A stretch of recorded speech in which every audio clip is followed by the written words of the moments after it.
Live from the Washington, D.C. area, it's the Inside Scoop, Emerald Planet. All the ecology news that our viewers want to know. Now, here's your host, Executive Director of the Emerald Planet, Dr. Sam Lee Hancock. Hello and welcome to the Emerald Planet as we come to you from Washington, D.C. in the United States as we look around the globe in 144 different nations looking for those 1,000 best practices, technologies, services, and products that make a difference as we move through the 21st century. And of course, we're looking for the leadership that's going to take us through this century as we go to 2050 and maybe have 9 billion people on the planet and possibly 12 to 13 billion by the end of the century. And so how are we going to be able to take care of all these people by providing them an increased quality of life, and let's emphasize an increased quality of life instead of just existing. And I have a gentleman sitting right beside me is going to be talking about this as we talk about something called the New Silk Road. And this is very exciting because when I was a kid, I was reading about Marco Polo, had Marco Polo read to me. But this is Robert. He goes by Rob Hartwell, president of Hartwell Capital Consulting. He's been with us before. And Rob, welcome back to the Emerald Planet TV. Thank you, Sam. Great to be here. And taking off on Marco Polo, you and I both have been little Marco Polos in our lives as we move around and going across the globe. But tell us a little bit about Hartwell Capital Consulting, and then we're going to talk about New Silk Road. Well, Sam, years ago, I was the chief of staff on Capitol Hill, and the Capitol came from actually the U.S. Capitol. And I followed the normal route, and I went into lobbying, and lobbying these days is pretty distasteful for a lot of people. And I always had this vision in my future of helping to change the world in an altruistic way. My mother, I know you know, was an environmental leader and an activist. And absolutely, so she was absolutely fantastic with the work that she was doing before anybody even knew about environmentalism and getting involved that way. That's why the bald eagles are all over the Potomac River now. That's absolutely true. So I always have to try to get that in. But now I'm trying to come up with solutions to problems with the environment, with healthcare, that are going to make a difference in the world. I have a legacy, like my mom had a legacy and my dad. I want to leave that legacy and try to improve things for globally. And you actually are doing it. We had a very good time out in the Chesapeake Bay, and we brought in George Mason University, and we can reminisce about all those things, but really all goes down to expanding the outreach and bringing a better quality of life to people. And this New Silk Road seems to be heading in that direction. What is the New Silk Road? The Silk Road is really a combination of highways, infrastructure development, ports, a massive movement and investment between China and Pakistan mainly to start, of building a highway from China through Pakistan down to Karachi to the ports, to cut transportation times down, to improve commerce with ecological zones, with hospitals built along them, with commerce. And then there's also a northern Silk Route too, which will end up going all the way to Europe. Let's see, we have a map here, and this is the one we're really talking about right now, China, Pakistan. If we can bring that up, I'd like for us to look at that, because what you're doing is you're actually going through many areas that are out there. They need basic infrastructure. They need human capital infrastructure, but at the same time, they really need to be dealing with the environment. So how are they going to be able to balance this so that you're actually protecting the environment, you're enhancing the economy, and you're bringing in literally hundreds of millions of people into an economy that many of them have never been part of? Yeah. Well, they've been talking about the Silk Road for many, many years, and there have been skeptics about it, but now it's happening. They've built already hundreds of kilometers of the mile of roads, and during the planning phase and the actual implementation of what they're doing, they have established ecological zones as part of the plan. They're finding minerals, they're finding raw materials, they're finding all sorts of things that are critical, from the environment to precious and rare metals that will help save millions in healthcare, all along the Silk Road, all the way down the coast.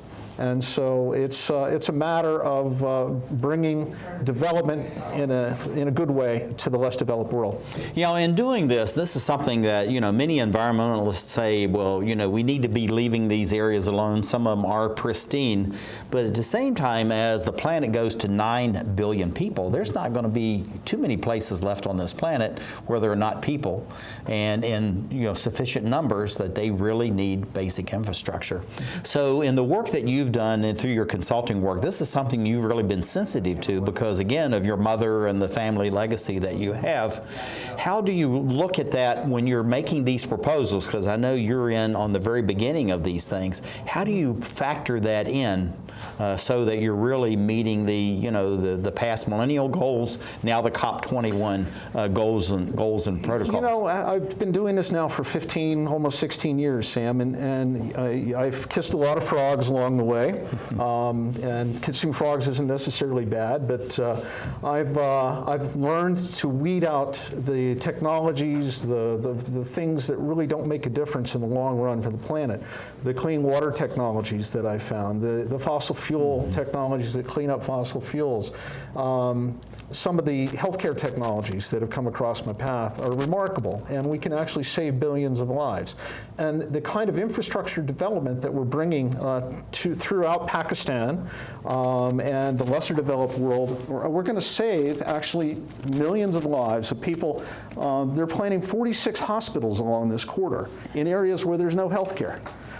So it's going to have a remarkable impact. And when I evaluate different technologies and proposals, I'll evaluate them looking at how it's going to benefit the planet, how it's going to benefit the people where we're operating.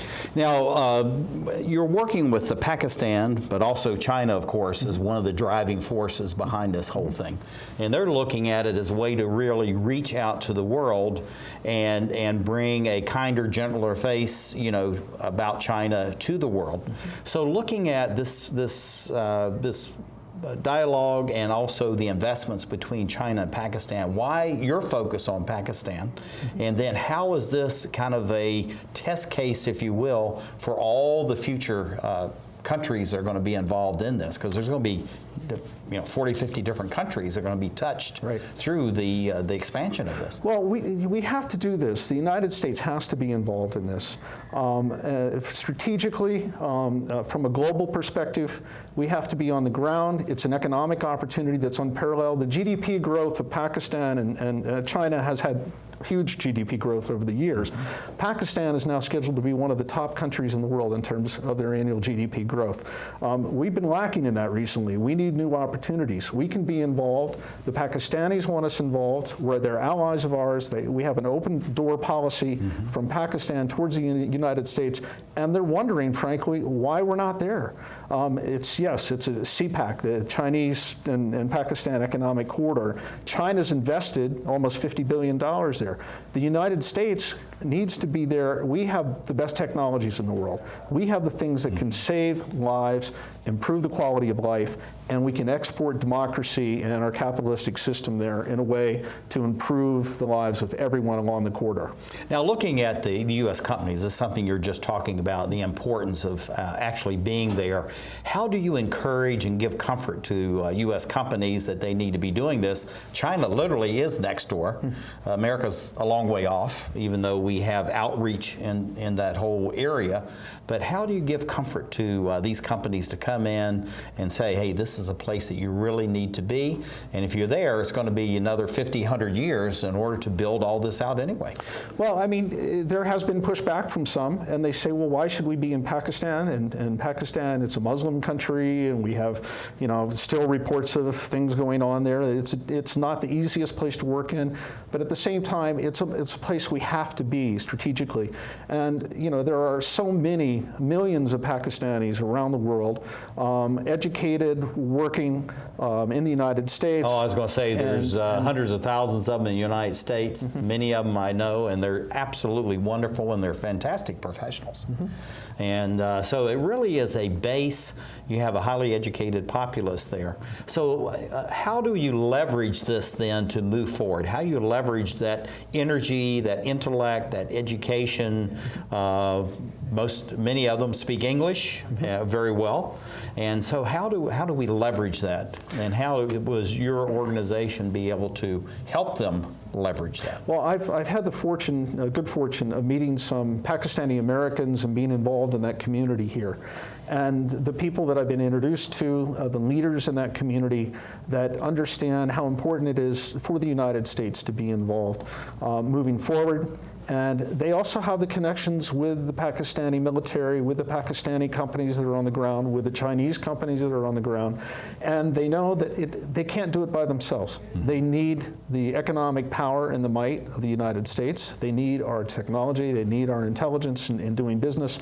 And so leveraging the needs with what we have to offer is something that business will perk up to. If we tell them there's almost $35 billion worth of energy projects that haven't been contracted yet for, our energy companies should be there, and we should be doing it in a way that is beneficial to Pakistan. On that matter, there's some coal-fired plants that they plan to build along this route, and I think they ought to be replaced with more renewable energy and with maybe cleaner nuclear, non-proliferable nuclear power. Mm-hmm. And we need to be smarter, and maybe the coal plants that are part of the plan right now shouldn't be there for the long run. Yeah, this is the way you come in and you actually improve the environment before anything even happens. It's not like you have to do cleanup. It's that you invest right in the very beginning. And I think that's very important. So we're just about out of time. Every time we get together, we never have enough time to chat. But looking at all this, one, about the environment, let's hit on that because we have about a minute left. Mm-hmm. And then what do you see for the expansion and growth of your organization as you relate to this new Silk Road? Well, first of all, we're opening offices in Dubai, possibly in Egypt, and also we have people on the ground in Islamabad, and it's going to be very beneficial. All the way around. Exciting that you're doing all this. On the environment, I'll just use one figure. We cut the time travel from the major container ships that are leaving Pakistan through the Suez Canal into Europe by almost a month, from over 40 days down to 10 days. So the savings alone from fossil fuels that are powering these huge super tankers, instead taking them across the highway and taking them through the Silk Road, is going to benefit the environment tremendously. That's absolutely incredible. And then, of course, what you're doing, you're bringing hospitals, you're bringing all this infrastructure, the civil society infrastructure, to the people so they're not having to travel, because some of these people have to travel days actually to get health care or to even education and these kinds of things. So I think it's absolutely fantastic. This is Rob Hartwell. He's the president of Hartwell Capital Consulting, talking about the new Silk Road, and that goes back many centuries as far as the old Silk Road. Thank you for being with us as we talk about this exciting topic. Many opportunities for investments as we look around the globe to create the Emerald Planet.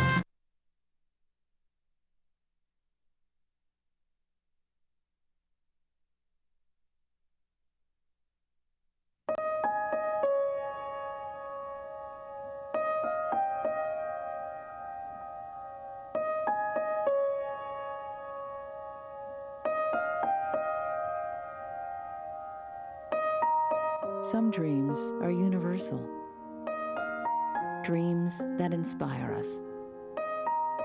Multiple sclerosis is a devastating disease that changes lives forever. The National MS Society does more for people with MS than any organization in the world. But we can't do it alone. To get involved, visit us online at nationalmssociety.org. or call 1-800-FIGHT-MS. This is why we're here.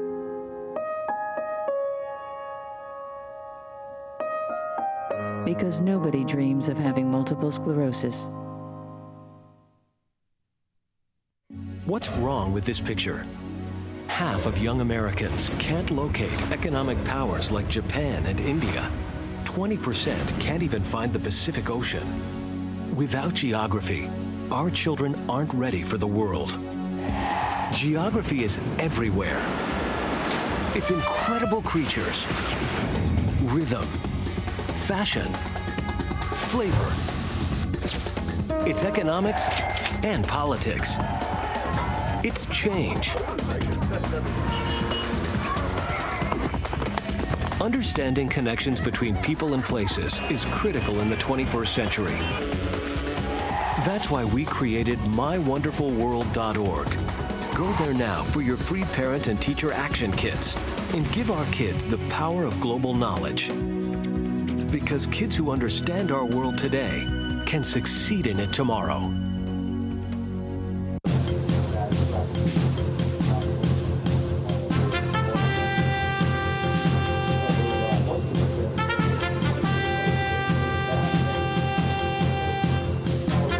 We're back to the Inside Scoop Emerald Planet. Here again, your host, Dr. Sam.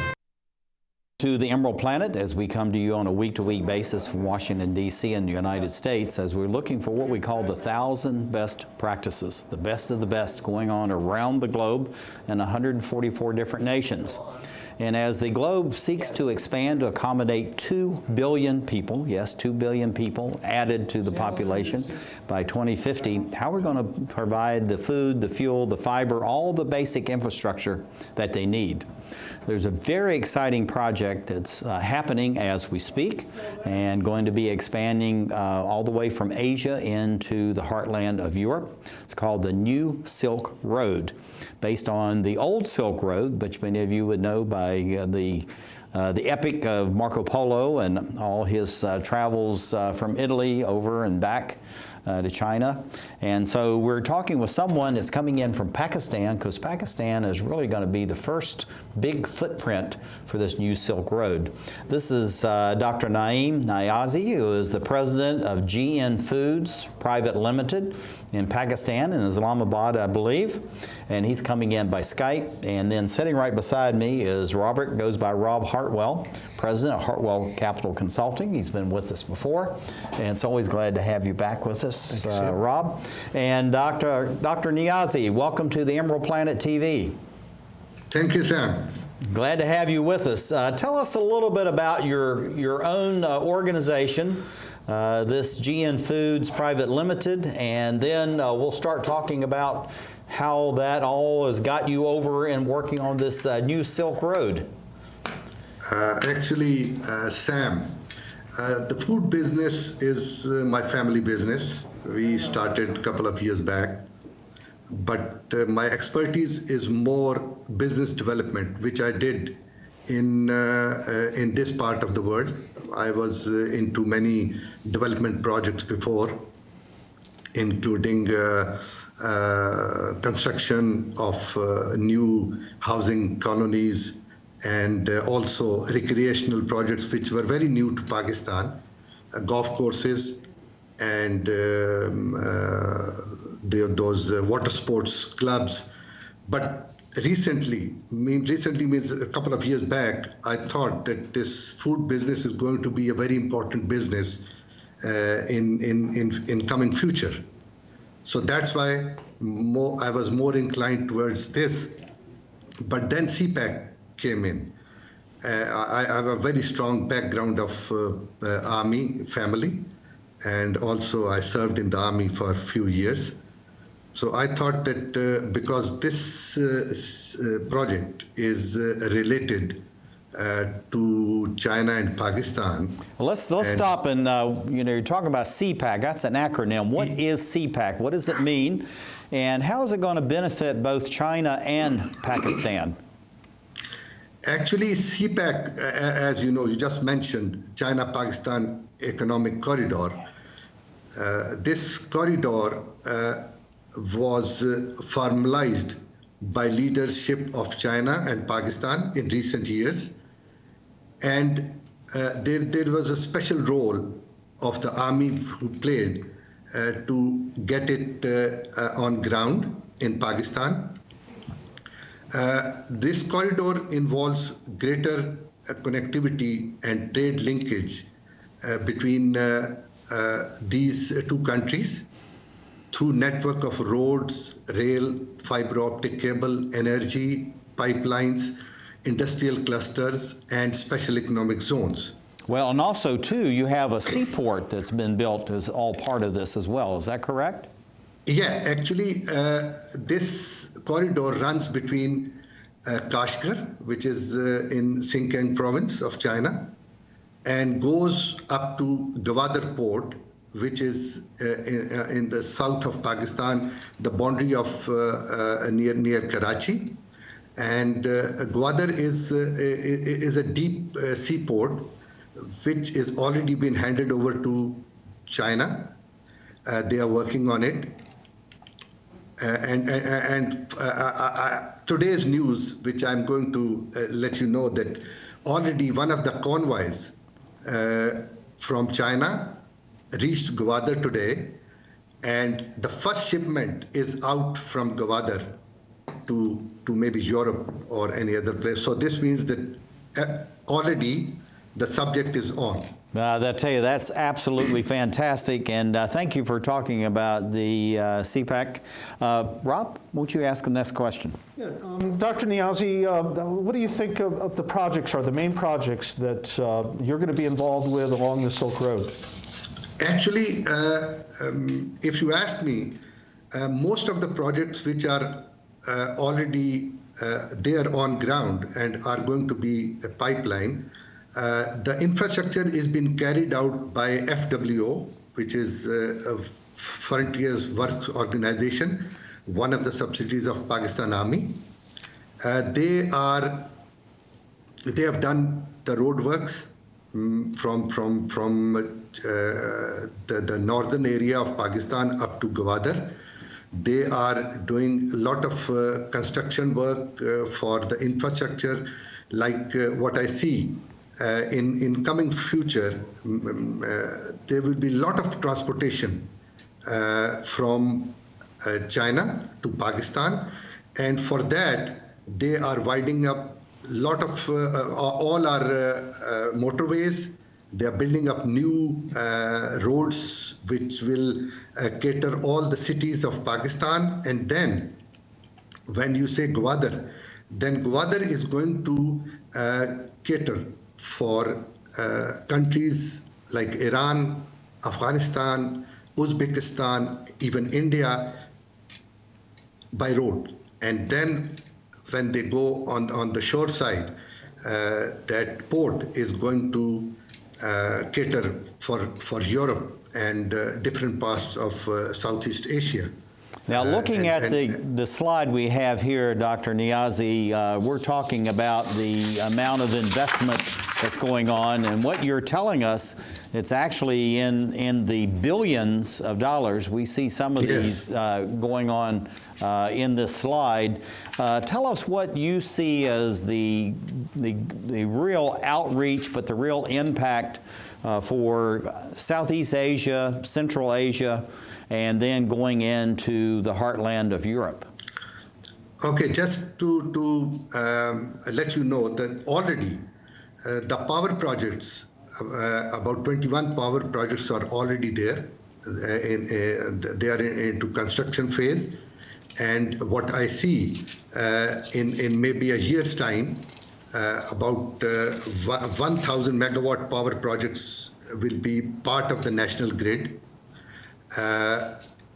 In 2020, they are looking at hydropower for about 12,705 megawatt, coal power about 8,220 megawatt, wind power about 300 megawatt, and solar energy about 1,000 megawatt. So this means that there will be huge potential of power generation in building of power generation in Pakistan. And then it comes to the infrastructure potential of business community to go in and do the development side of the infrastructure for roads, and then also, like Rob just mentioned, 46 new hospitals are going to be built in this on this track. 46 hospital means a big investments will be coming in. The special economic zone, as I am already involved with a few of the South Korean firms who are interested in to going into special economic zones for food processing industry. And they have already signed these agreements with different departments of government of Pakistan. And I think in near future, other countries are also, like Saudi Arabia, Iran also asked to join into this corridor. Dr. Niazi, let's move along here. As far as the United States and American-based companies, what do you see for the potential for them to be involved, particularly in the energy production, renewable energy and otherwise, and also other technology, supply chain related technologies, because Pakistan, in a sense, is going to become almost a supply chain nexus for that whole region of the world. Very true, very true. Sam, as an American citizen, I feel that this is the right time. The people, the business community from US should be part of this project. And if we are not there, we'll get late. Already, as I mentioned, a lot of countries want to join in. Till today, I don't think so. The American business community is serious about what is happening in this part of the world. What I see, Karachi, Gwadar Pakistan is going to be the hub of business for this region. And as you know, the population, most of the population is surrounding India, China, Pakistan, even Bangladesh, Middle East. So the potential is there. We have to convince our business community and government sectors in US to join in and be the part of this upcoming business potential, which everybody is looking forward. I hope with the help of Rob and you all, we are going to achieve that these business, they'll come in and join in. We have just about 30 seconds left, Dr. Niazi, Yeah. so I don't want to neglect you. Tell us, what do you see for the future of the CPEC and the potential for Pakistan, but the entire region, and we got about 30 seconds to do all that. I think Pakistan will be one of the leading countries due to CPEC economically, and it won't be far. It will be in very near future. That's fantastic. This is Dr. Naeem Niazi. He's the president of GN Foods Private Limited, working with CPEC in Pakistan. Thank you for being with us as we talk about this exciting development called the New Silk Road, going across Asia into Europe as we create the Emerald Planet. This is firstgov.gov, where we're obsessed with getting you government information. Brand new student loan applications on the site, baby. This calls for a celebration. Here's your uncle. So in the end, it was either take the astronaut gig or come work here. What can I say? Duty called. Dude, that's my cop. Oh, sorry. Yeah. I'm pretty sure that's Sam's cop. Oh, sorry. Yeah. No.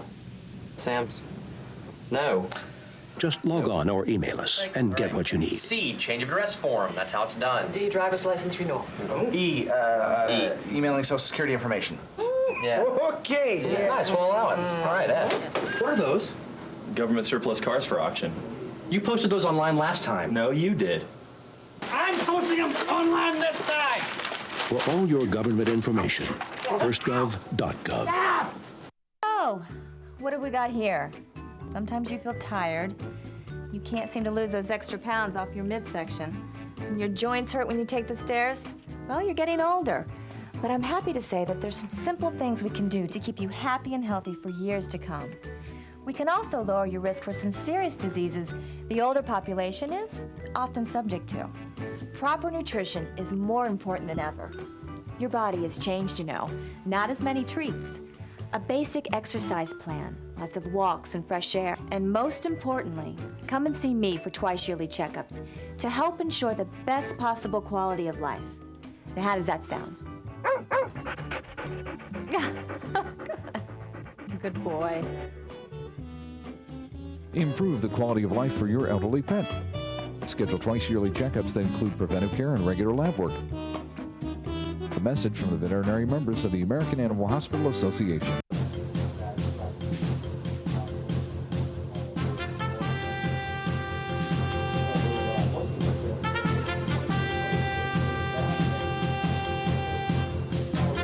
We're back to the Inside Scoop Emerald Planet. Here again, your host, Dr. Sam. Hello and welcome to the Emerald Planet as we come to you on a week-to-week basis, looking at 144 different nations, looking for those 1,000 best practices, technology, services, products, and of course the people that are making a difference as we go through the 21st century. And as we have a planet that's going to 9 billion people by 2050, how are we going to be able to accommodate 2 billion new people to the 7 billion plus we already have? And actually there's maybe an easier answer to that than what anybody would have thought of maybe 10 or 15 years ago. Something called the New Silk Road. New Silk Road. And this is a trigger off of something Marco Polo and people were doing hundreds of years ago, traveling back and forth between Europe, the Central Asian steppe, and then into China. And now that's going to be reversed. And so we have someone here, Amber Jamil, who is Executive Director of the American Pakistan Foundation, headquartered here in Washington, D.C. And Amber, this is really exciting as far as your foundation, what you're doing, and then this New Silk Road. But first of all, what is the American Pakistan Association and Foundation? Sure. Thank you so much, Dr. Sam. The American Pakistan Foundation is a secular, nonpartisan, inclusive nonprofit based here in the United States. Our mission is threefold. It's to strengthen ties between the U.S. and Pakistan. It's to engage and mobilize the Pakistani-American diaspora. And it is also to help advance Pakistan's development. In particular to that third piece, we really work on building public-private partnerships between the U.S. Public sector, private sector, as well as local partners in Pakistan. In terms of strengthening ties between the U.S. and Pakistan, a lot of our work is to engage U.S. audiences, whether it's the private sector, whether it's policymakers or the general public, on the opportunities in Pakistan. So. I think that's absolutely fantastic. You have a foundation that's doing that, and you really are reaching into the Pakistani community here, as you talked about the diaspora. It's a very dynamic group. I know many that are part of this diaspora, well educated, and they've just put themselves into the community, really contribute to civil society and humanitarian work as well as their own professions. So you can be very proud of your work. Thank you. Going to the New Silk Road. What is the New Silk Road, and what is the impact, the outcome of this as far as it relates to Asia, Pakistan, and beyond? Dr. Sam, I'm very excited about this New Silk Road. What I can tell you is that the New Silk Road is all about interconnectivity. It's about building a backbone across Eurasia. And in many ways, the diaspora is also about interconnectivity. We bridge the motherland, which is Pakistan, with the homeland, which is the United States. And we work very hard to help bring various stakeholders to this conversation about the New Silk Road. So a lot of our work is around public-private partnerships. We want to work with the U.S. public sector, private sector, as well as civil society, academia, and the private sector in Pakistan to build an inclusive economy and prosperity across South Asia. Yeah, looking at this, people don't really realize, I think in the United States, just how sophisticated Pakistan is. You know, as far as the health care that it has in many of the areas, the educational system it has, you know, based on the old British system, both K-12 and all the way through the university. universities. You graduate from there, you go through all the examinations. You can go to many nations around the globe because you are part of a global educational system. And then Pakistanis have real value for education and feel like it's very important.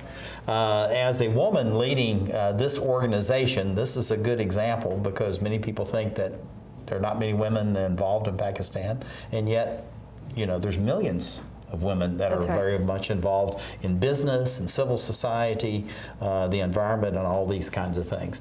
So how do you see the community, you know, working with you and wanting to be involved in this new Silk Route and moving forward?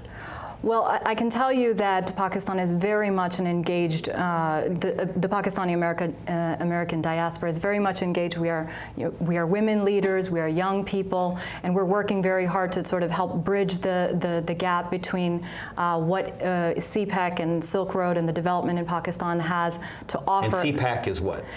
It's the China-Pakistan Economic Corridor, which is the backbone that will connect energy and infrastructure throughout the country. And what we're doing right now is working very closely within the diaspora to really help imagine what this project can mean for you know, prosperity and an inclusive economy across Eurasia. And in particular, the diaspora is very interested in spurring growth through FDI, through foreign direct investment, through really working to engage the broader U.S. private sector in the opportunities that exist through CPEC, as well as thinking about the ways that we can help partner to strengthen standards and accreditation as CPEC is implemented and throughout the supply chain. Now, you talked about secular, you talk about inclusive, you talk about collaboration, cooperation, and all these other kinds of things. Many people feel like that maybe that's not always there as far as Pakistan is concerned, but you're here as a testament that it really is. So in working with the diaspora, how are you getting that message that, you know, we're doing good things, we're involved in the community here in the United States, we are direct links back to Pakistan. Now we need to build on the reality, the truth of our existence here. How, through your foundation, are you actually doing that? I'm so glad you asked that. Just this week, we launched a multi-city panel discussion in partnership with the Woodrow Wilson Center and the U.S.-Pakistan Business Council on Pakistan's emerging economy. The first event took place in Houston this week. We already have plans to have another discussion in Los Angeles, in Silicon Valley, and beyond. And what this panel discussion does is it explores with the broader corporate sector here in the United States, with the diaspora community, what's really exciting about Pakistan right now. We have strengthening democratic and economic institutions. We have a youth bulge that is exciting. 60% of the country is under 25. Many of them are urban. They are part of the growing middle class. They have a higher tertiary education levels. And in fact, Goldman Sachs says that Pakistan is likely to be in the top 11 economies by 2050. That is absolutely incredible. That's incredible. Looking at CPEC, this China-Pakistan Economic Corridor, and so how can the diaspora be involved so that the CPEC really lives up to its potential and all the promises that there actually are there? But how do we realize that? You know, what's great about the diaspora here is, as you mentioned, they're high achieving. You know, we have higher than average incomes. We have higher than education. Many Pakistanis tell me they're overachievers. So we tend to be hardworking and very committed to our communities. But we are, you know, doing a lot of work throughout to really help build the infrastructure that's going to allow us to build the public partnerships that are needed here in the United States in order for CPEC to reach up to its potentials.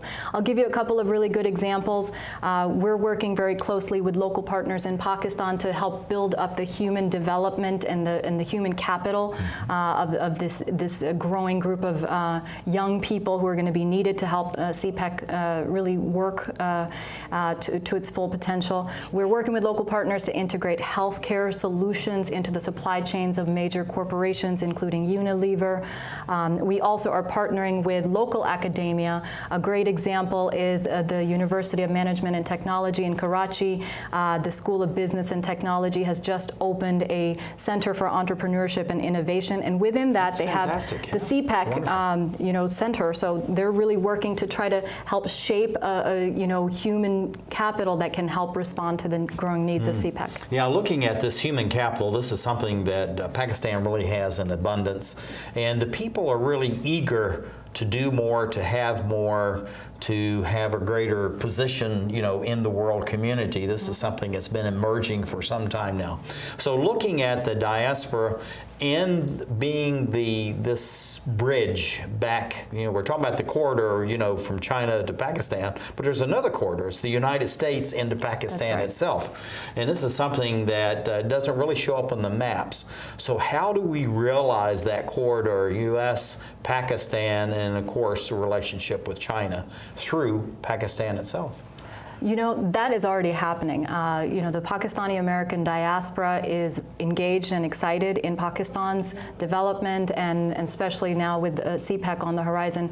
A good example of that is a Braj group led by members of the diaspora community recently sold Karachi Power Electric to China's Shanghai Energy Company for $1.77 billion consideration. Another good example is LMKR, which is a small company that started out in Houston and has, based on local know-how, because it's led by a diaspora member, has been able to leverage it into a multi-million-dollar company and is spurring economic and job growth in Houston and in Pakistan. So the diaspora is already there, and now it's more about sharing that story. And expanding its influence, and I think that's something that's really important, Amber. But looking at moving forward, how does the diaspora itself come even more involved with the foundation, the American Pakistan Foundation, and then how will the foundation itself benefit but also realize the true potential of its membership in the CPAC process? That's right. So we invite the diaspora community to connect with American Pakistan Foundation. What we do is we know that our community is well placed and has the local know-how to engage with institutional partners here in the United States. And so our work is to create that ecosystem where we have, the diaspora, the institutional partners that they're well placed with, connecting them with the civil society and the local partners in Pakistan. Any diaspora member or anyone beyond the diaspora interested in working with us to help foster public-private partnerships can connect with us at AmericanPakistan.org. So Americans, whether they're Pakistani origin or not, can be involved with the foundation. That's right, absolutely. We are, anyone who's concerned about really seeing the region reach its potential, there's a home for you at American Pakistan Foundation. Well, we have about 30 seconds. What do you see for the growth and development, expansion of your foundation over the next 5, 10, 15 years? Well, there's enormous growth. I mean, our community is mobilized. We are, job creators here in the United States. We have the resources to really make a difference both in our communities here in the United States as well as back home, and we'll continue to do so. That's fantastic. This is Amber Jamil. She is the Executive Director of the American Pakistan Foundation, talking about the potential for the new Silk Road that's on this China-Pakistan economic corridor. Very exciting thing to be talking about, and exciting for the world. Thank you, viewers, for being with us as we look around the globe to create the Emerald Planet.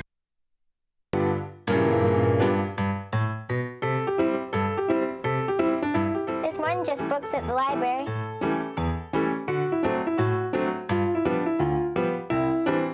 There's more than just books at the library. Excuse me. There's more than just books at the library.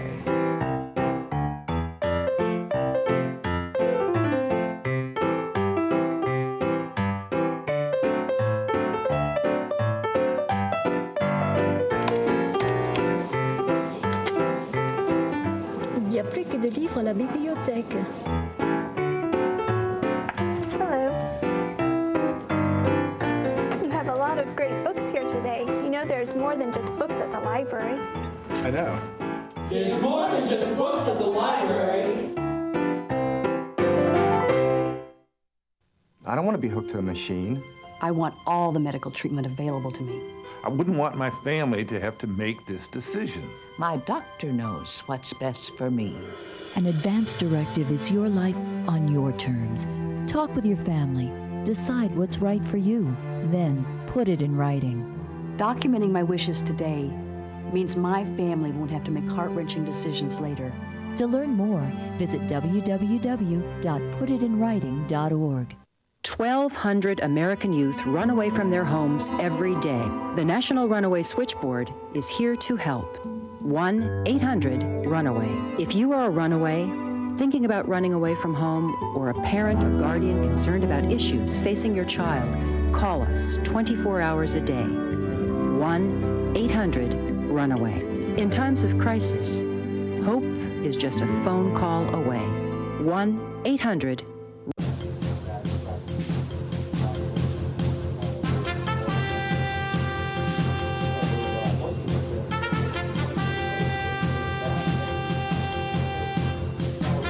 We're back to the Inside Scoop Emerald Planet.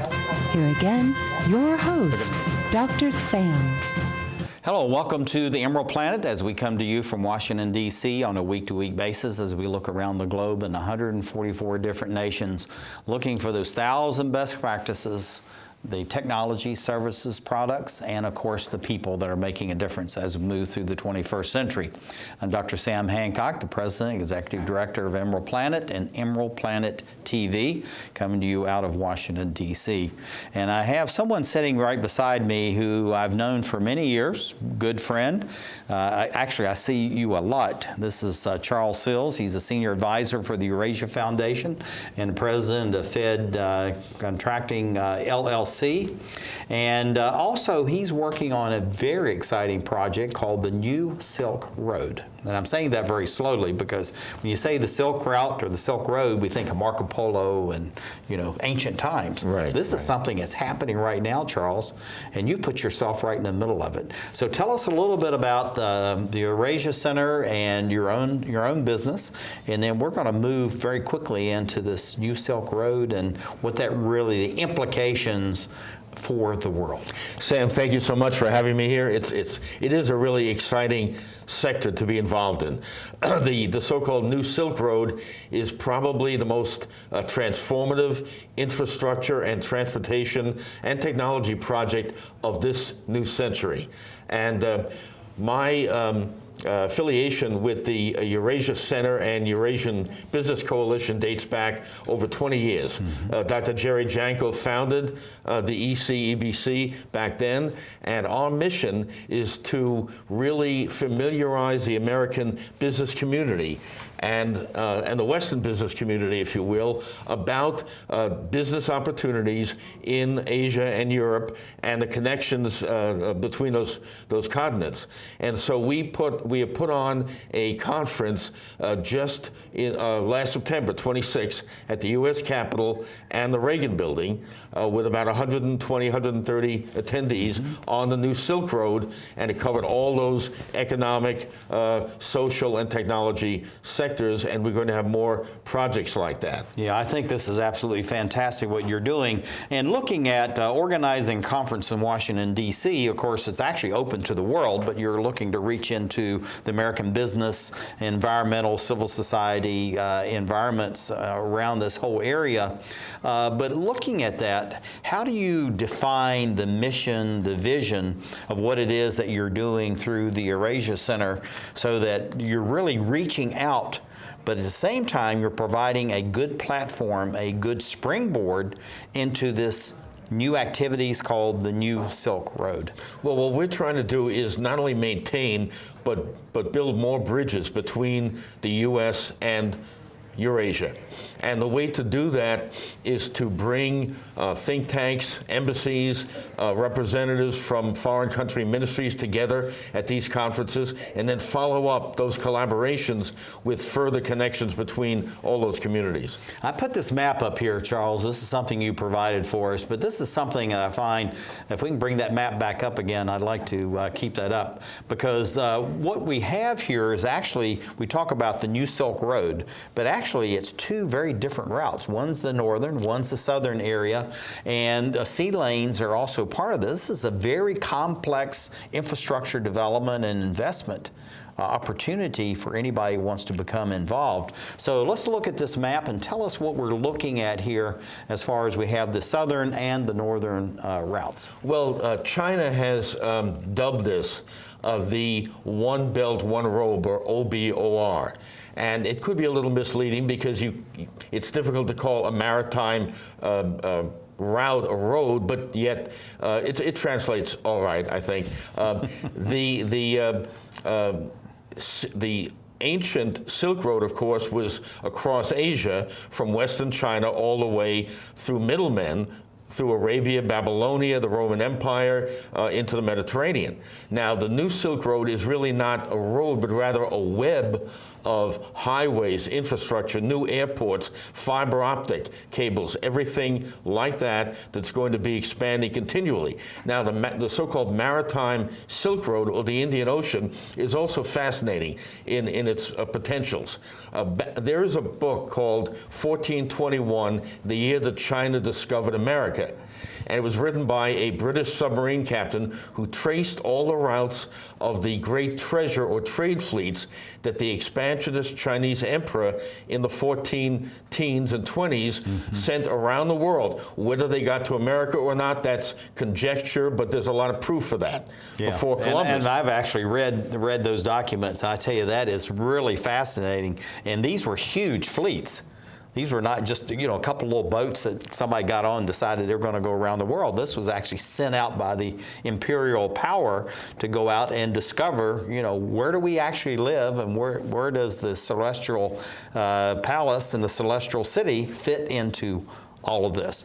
So, but looking at this map, tell us what we're looking at here so that we have something very concrete that our viewers here and abroad can talk about. Well, on the one hand, as you mentioned, the northern route really goes from China through Mongolia and Central Asia, the top of Kazakhstan, and then again into Europe through Turkey, etc. The southern route is more relevant to, as we've been discussing before just now, Pakistan, India, South Asia, through Iran, and then up again through Turkey and the Bosphorus and into Europe. Yeah, this is something, though, it's really exciting. If you look at the number of countries that are involved in all this and the thousands of miles that are going to be connected together, and you're talking about something, you talked about roads, but also you're looking at the maritime, but also, air and all these other kinds of things.